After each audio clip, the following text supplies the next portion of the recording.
네, 안녕하세요. JB입니다. 오늘 영상에서는 이번 주 나스닥 증시에 영향을 끼칠 만한 중요한 요소들을 요일별로 정리해서 말씀드리도록 하겠습니다. 이번 주는 지난주만큼 살벌한 이벤트가 쫙 깔려있진 않지만 그게 문제가 아니고 다 떠나서 지금 시장의 분위기 자체가 너무 살벌하죠. 거기에 지금 주말 동안 애플과 엔비디아의 악재 소식도 전해진 상황이니까요. 근데 이제 그래도 우리가 좀 긍정적으로 상황을 보자면 주식시장에 떠도는 유명한 말 중에 이런 말이 있어요. 주가가 비싸다는 게 가장 큰 악재고 싸다는 게 가장 큰 호재다. 물론 싸다는 이유만으로 주식을 막 사서는 안 되겠지만 그래도 막상 주식을 오래 하다 보면 이 말에 동의를 안 할 수는 없거든요. 그리고 최근 너무하다 싶을 정도로 주가가 많이 빠졌기 때문에 이에 대한 저가 매수세가 그래도 어느 정도는 들어와 주길 바라며 이번 주를 지켜보면 좋을 것 같다는 생각이 듭니다. 네, 그리고 본격적으로 오늘 영상 내용 시작하기 전에 멤버십 회원분들께 공지사항 하나 전해드리자면요. 저는 오늘 밤에 멤버십 게시물을 11시 20분에서 30분 사이에 올리도록 하겠습니다. 평소 저의 실시간 장중시황 분석과 매수 매도를 참고하고 계신 멤버십 회원분들은 해당 시간에 멤버십 커뮤니티 게시판을 잘 확인해 주시면 좋을 것 같습니다. 네, 그럼 바로 시작하겠습니다. 일단 월요일입니다. 오늘이죠. 오늘은 일단 좀 안 좋게 시작할 확률이 높을 것 같긴 합니다. 왜냐면 주말 동안 애플과 엔비디아라는 두 거대 기업의 악재 소식이 들려온 게 있거든요. 일단 엔비디아 관련 소식은 금요일 장 마감 후에 나온 소식인데요. 엔비디아의 신규 AI 칩인 블랙웰이 설계 결함으로 인해 양산에 문제가 생겼고 이 때문에 최소 3개월 이상 출시가 지연될 수 있다는 소식이 전해졌습니다.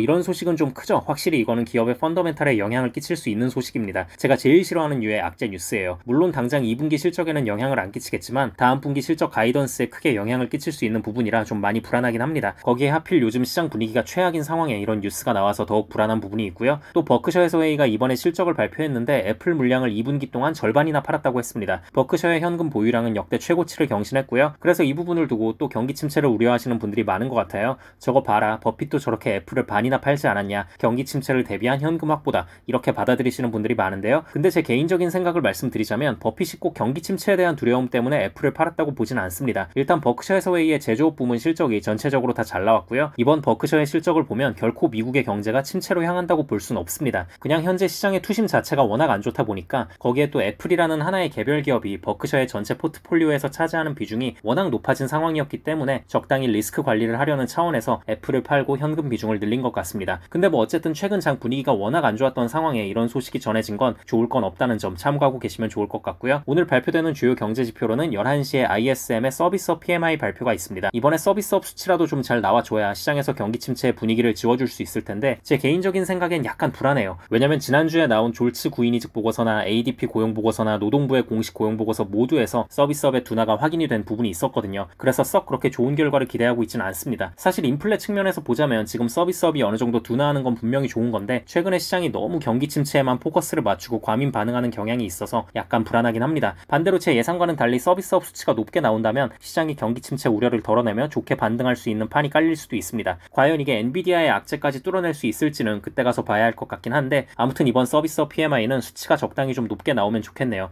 그리고 새벽 3시에는 슬루스라고 해서 미국 은행들의 고위 대출 담당자들의 설문조사 결과가 나오는데요. 슬루스 역시 경기 침체 여부를 판단할 수 있는 하나의 잣대로 시장이 받아들일 수 있다는 점 알고 계시면 좋을 것 같습니다. 네, 그리고 화요일에는 수입 수출 통계와 3년물 국채 입찰이 예정되어 있습니다. 참고로 수입 수출 수치가 둘 다 높게 나오는 게 가장 좋고요. 두 번째로 좋은 시나리오는 수입 수치라도 높게 나오는 겁니다. 수입 수치가 높게 나온다는 건 그만큼 미국의 내수 경제가 건재하다는 걸 의미하는 거니까요. 주요 기업 실적 발표로는 장후에 슈퍼 마이크로 컴퓨터의 실적 발표가 예정되어 있습니다. 네, 그리고 수요일입니다. 수요일엔 중요한 지표 발표는 없고요. 10년물 국채 입찰이 예정되어 있습니다. 요즘 채권 분위기가 상당히 좋기 때문에 과연 이번 입찰까지 잘 끝낼 수 있을지 잘 보면 좋을 것 같습니다. 근데 하나 걱정인 건 이 10년물 입찰이 너무 잘 나오면 가뜩이나 최근에 주식에서 채권으로 자금 이동이 강하게 일어나는 것 같은데 이런 분위기에 더 불을 지피지 않을까라는 걱정이 좀 되긴 합니다. 그리고 주요 기업 실적 발표로는 장후에 디즈니의 실적이 예정되어 있고요. 또 코스트코의 7월 매출 보고서 역시 장후에 나온다는 점 알고 계시면 좋을 것 같습니다. 특히 코스트코의 실적은 현재의 경기 상황을 엿볼 수 있는 바로미터로 쓸 수 있기 때문에 잘 참고하고 계시면 좋을 것 같습니다. 네, 그리고 목요일입니다. 목요일은 늘 그렇듯 신규 실업수당 청구 건수 발표가 있는 날이고요. 새벽에는 30년물 국채 입찰이 있습니다. 그리고 금요일입니다. 금요일은 미국에서 발표하는 주요 경제 지표는 없습니다.